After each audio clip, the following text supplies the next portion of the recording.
میرے نبی پاک علیہ السلام نے فرمایا ایک بندہ گنجا تھا، کوئی شے نہیں تھی، سر پہ بال بھی نہیں تھے، رویا کرتا۔ اللہ تعالیٰ نے فرشتے کو بھیجا، تجھے کیا چاہیے؟ تو کہنے لگا بال آ جائیں اور تھوڑا مال آ جائے۔ فرشتے نے ہاتھ پھیرا تو بال بھی آ گئے تو بکریاں بھی آ گئیں، لائنیں لگ گئیں، مال ہی مال ہو گئی۔ دوسرے کے پاس گیا، وہ کوڑا تھا، اس کو جا کے کہا کیا چاہیے؟ کہنے لگا شفا ہو جائے اور کچھ اللہ تعالیٰ آسانی کر دے۔ شفا بھی ہو گئی، گائیں بھی دے دی، بھینسیں بھی دے دی، مال ہی مال ہو گئی۔ پھر ایک کے پاس گیا، وہ اندھا تھا، تجھے کیا چاہیے؟ اس نے کہا آنکھیں مل جائیں اور کچھ ساتھ اللہ مال دے دے۔ اونٹ ہی اونٹ ہو گئے۔ جب بڑا نواز دیا تو پھر مالک نے امتحان لینے کا ارادہ کیا، یاری تیری سونا ہے پر آزمائشاں بھی تیریاں اگ، آزمائشاں تیریاں، صحیح کہہ رہا ہوں، آزمائشاں تیریاں، یاری تیری سونا ہے پر آزمائشاں تیریاں، اے سونا پرکھیا جامدائی پہلو نہ لگاں دے لگ۔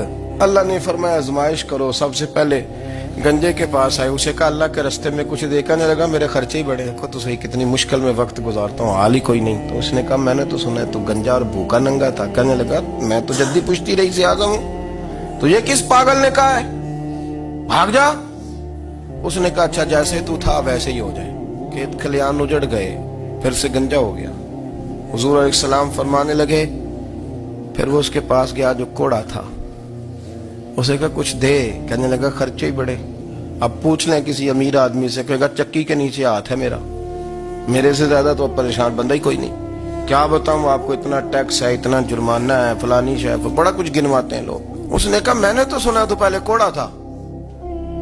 اس نے کہا اچھا دوڑ جا، میں تو رئیس اعظم ہوں، دادا بھی پردادا بھی اور ساری نسل ہی۔ اس نے کہا اچھا جیسے تو تھا ویسے ہی ہو جائے۔ پھر وہ گیا اندھے کے پاس اور جا کے کہا اللہ کے نام پہ کچھ دے۔ تو کہنے لگا رب کے نام پہ؟ یہ کھڑے ہیں اونٹ، جتنے تیرے دل کرے لے جا۔ اس نے کہا کیا معنی اس بات کا؟ کہنے لگا یار تجھے کیا بتاؤں، میں تو اندھا تھا، میں نے تو کبھی دنیا دیکھی نہیں تھی، پھر اس کریم نے فضل کیا تو مجھے بڑا کچھ دکھایا، میں کیا بتاؤں، میرا دل کر رہا ہے کہہ دوں کہ پھر اس نے کعبہ دکھایا، پھر اس نے روضہ رسول دکھایا،